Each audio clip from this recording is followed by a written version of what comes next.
നമസ്കാരം. രാമായണത്തിലെ എണ്ണമറ്റ കഥാപാത്രങ്ങളും സംഭവങ്ങളും നമുക്കറിയാം.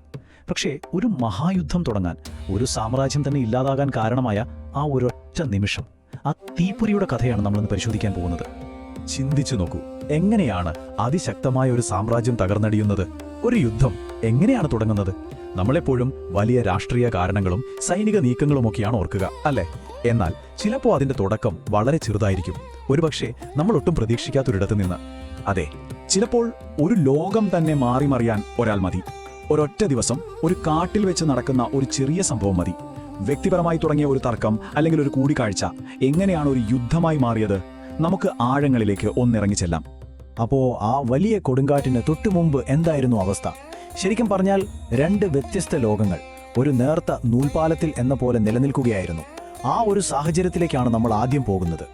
ഒരു വശത്ത് ദണ്ഡകാരണ്യത്തിൽ വളരെ ലളിതമായ ഒരു താപസ ജീവിതം നയിക്കുന്ന രാമനും സീതയും. അവരുടെ ലോകം ധർമ്മത്തിൽ അധിഷ്ഠിതമാണ്. അതായത് ശരിയായ പ്രവൃത്തി, ചിട്ടയായ ജീവിതം, അതാണ് അവരുടെ ബലം. ഇനി മറുവശത്ത് അതേ കാടുകളിൽ ഭയവും അധികാരവും ഉപയോഗിച്ചു ഭരിക്കുന്ന ശൂർപ്പണഖ. അവരുടെ ലോകം നേരെ തിരിച്ചാണ്. ആഗ്രഹങ്ങൾ എന്തും നേടിയെടുക്കാനുള്ളതാണ്.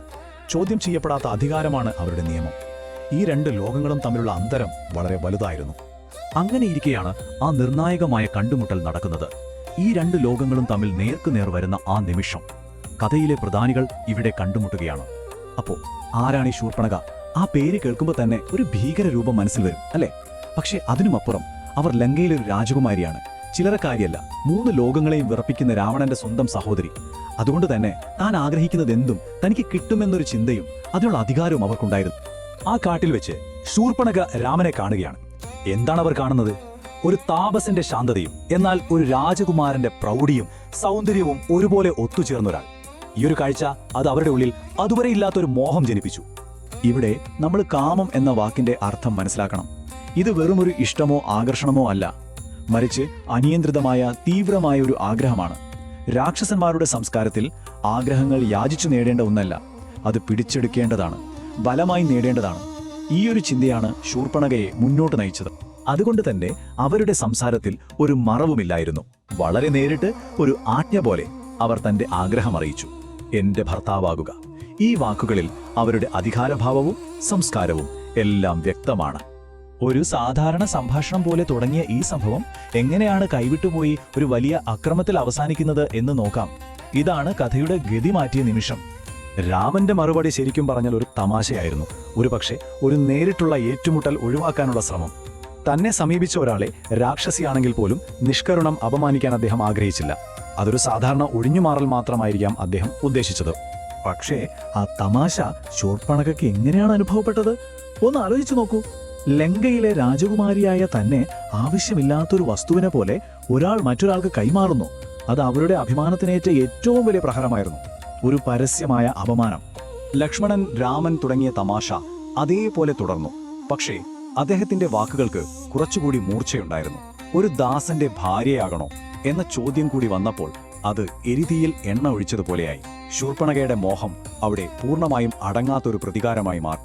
ആ നിമിഷം ശൂർപ്പണഖയുടെ തമാം കോപവും സീതയ്ക്ക് നേരെ തിരിഞ്ഞു. തന്റെ ആഗ്രഹത്തിന് തടസ്സമായി നിൽക്കുന്നത് സീതയാണെന്ന് അവർ കരുതി അവരെ ആക്രമിക്കാൻ പാഞ്ഞെടുത്തു. അതൊരു അതിർവരമ്പ് ലംഘനമായിരുന്നു. ആ ഒരു പ്രവൃത്തിക്ക് ശക്തവും പെട്ടെന്നുള്ളതുമായ ഒരു മറുപടി അത്യാവശ്യമായിരുന്നു. ലക്ഷ്മണൻ ശൂർപ്പണഖയെ കൊന്നില്ല, കാരണം ഒരു സ്ത്രീയെ വധിക്കുന്നത് അധർമ്മമാണ്. പകരം അദ്ദേഹം നൽകിയത് പ്രതീകാത്മകമായ ഒരു ശിക്ഷയാണ്. അവരുടെ മൂക്കും കാതുകളും ഛേദിച്ചു. ഇത് വെറുമൊരു ക്രൂരതയായിരുന്നില്ല. പഴയ വിശ്വാസങ്ങൾ അനുസരിച്ച് മൂക്ക് അഹങ്കാരത്തിന്റെ പ്രതീകമാണ്. കാതുകളാകട്ടെ നല്ല ഉപദേശങ്ങൾ കേൾക്കാനുള്ള കഴിവിന്റെയും. ഈ ശിക്ഷയിലൂടെ അവരുടെ അഹങ്കാരത്തെ ഇല്ലാതാക്കുകയും അവരെ അപമാനിതയാക്കുകയുമായിരുന്നു ലക്ഷ്യം. അപ്പോ ആ വ്യക്തിപരമായ ഏറ്റുമുട്ടൽ എങ്ങനെയാണ് ഒരു കാട്ടുതീ പോലെ പടർന്ന് ഒരു വലിയ രാഷ്ട്രീയ പ്രതിസന്ധിയായി മാറിയത്? നമുക്ക് നോക്കാം. കാര്യങ്ങൾ വളരെ വേഗത്തിലാണ് പിന്നെ മുന്നോട്ട് പോയത്. പഞ്ചവടിയിൽ വെച്ച് അംഗഭംഗം സംഭവിച്ച ശൂർപ്പണഖ നേരെ പോയത് ജനസ്ഥാനിലെ ഭരണാധികാരിയായ തന്റെ സഹോദരൻ ഖരന്റെ അടുത്തേക്കാണ്. അതോടെ അതൊരു കുടുംബ പ്രശ്നമായി. ഖരൻ രാമനുമായി യുദ്ധം ചെയ്തു. അത് രാവണന്റെ സാമ്രാജ്യത്തിന് കിട്ടിയ ആദ്യത്തെ കനത്തെ തിരിച്ചടിയായി മാറി. ഈ തിരിച്ചടിയുടെ വ്യാപ്തി എത്ര വലുതായിരുന്നു എന്നറിയാമോ? ഖരന്റെ കൂടെയുണ്ടായിരുന്നത് 14,000 രാക്ഷസന്മാരുടെ ഒരു സൈന്യമാണ്. ആ 14,000 പേരെയും രാമൻ ഒറ്റയ്ക്കില്ലാതാക്കി. അതോടെ സംഭവം മാറി. അതൊരു വ്യക്തിപരമായ അപമാനത്തിൽ തുടങ്ങി രാവണന്റെ സൈനിക ശക്തിക്ക് നേരെയുള്ള ഒരു വെല്ലുവിളിയായി പരിണമിച്ചു. അപ്പോ നമുക്ക് ഈ വിശകലനം ഒന്ന് ചുരുക്കാം.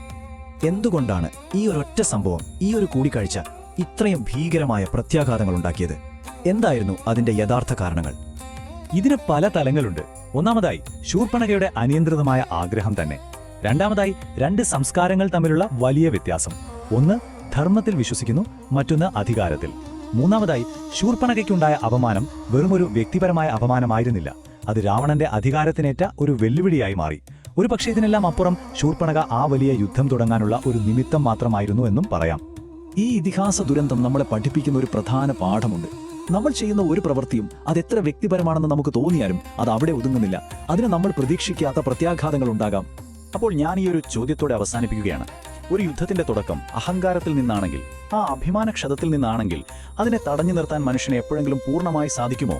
ഇതൊരു വലിയ ചോദ്യമാണല്ലേ. വീഡിയോ ഇഷ്ടപ്പെട്ടെങ്കിൽ ചാനൽ സബ്സ്ക്രൈബ് ചെയ്യാൻ മറക്കല്ലേ.